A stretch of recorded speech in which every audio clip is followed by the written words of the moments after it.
News24 తెలుగుకు స్వాగతం. నా పేరు శ్రీ సౌజన్య. వార్తలోని ముఖ్యాంశాలు చూద్దాం.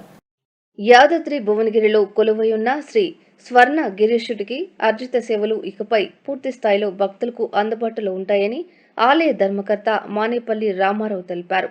శ్రీ స్వర్ణగిరి ఆలయం ప్రారంభమై 100 రోజులు పూర్తయిన సందర్భంగా నేడు ఆలయ కళ్యాణ మండపంలో పూజారి స్థౌపతి ప్రసాద్ మరియు వ్యవస్థాపక ధర్మకర్తలు మురళీకృష్ణ గోపకృష్ణలతో కలిసి ఆయన మీడియా సమావేశం ఏర్పాటు చేశారు.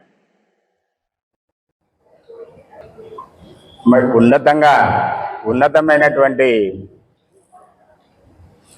సదుపాయాలను కానీ సౌకర్యాలను కానీ మరి భక్తులకు అందించాలనేటువంటి అటువంటి ఆశయంతో మరి ఈ ప్రయాణం సాగింది. మరి ఈ 100 రోజుల్లో పాత్రికేయులు కానీ మరి ప్రజలకు కానీ ఎవరికి ఎన్నో సందేహాలు ఉండవచ్చు. మరి అటువంటి సందేహాలు ఏమైనా ఉంటే మరి ముఖతః అందరికీ మరి విన్నవించుకునే అవకాశం వస్తుందనే విషయానికి ఈ సమావేశాన్ని ఏర్పాటు చేయడం జరిగింది.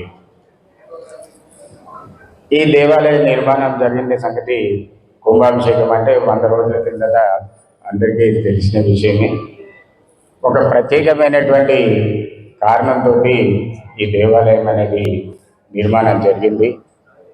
నిజానికి సంకల్పం తీసుకున్నప్పుడు సంకల్పం చిన్నదే అయినా మరి కాలక్రమేణా ఆ చిన్న సంకల్పం ఇంత పట్టుడంతగా మరి పెద్దగా ఎంతో పెద్దగా ఈ ఆలయ నిర్మాణానికి దారితీసింది. అద్భుతమైన ఆలయాన్ని నిర్మించాం కానీ మరి భక్తులనే రాకను మన చేతిలో లేదు కదా. మరి అపూర్వమైనటువంటి భక్తుల స్పందన చూసిన తర్వాత ఆశ్చర్యానికి లోనయ్యాం మేము. దానితో మేము అనుకున్నది ఏంటంటే ఆ శ్రీనివాసుని యొక్క ఆన ఏముందంటే మనస వాచ కర్మేణ మరి సంఘానికి వచ్చినటువంటి అంటే భక్తులు ఇంతమంది అపూర్వ స్పందనిస్తుంది, మన బాధ్యత ఇంకా 100 రెట్లు పెరుగుతుందనే ఉద్దేశంతో అదే ఆశయంతో ముందుకు వేస్తూ అదే ఉన్నతమైనటువంటిది అందించాలని మరి దాంతో ప్రయాణం సాగిస్తున్నాము.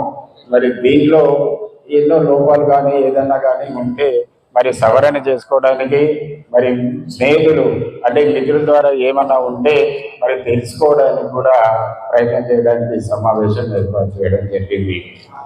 మరి పాత్రికేయులందరికీ కూడా మీ సమాజంలో ముఖ్య భూమిక మరి మీడియా పాత్రికేయులదే. ఎందుకంటే ఒక సామాన్యునికి ఏదైనా ఒక సంస్థ నుంచి కానీ ఆర్గనైజేషన్ నుంచి కానీ దేని గురించి అయినా కూడా ఒక అనుసంధానకర్తగా ఉన్నాడంటే వాళ్ళు పాత్రికేయులు మాత్రమే. ఎంతో ప్రముఖమైనటువంటి పాత్ర.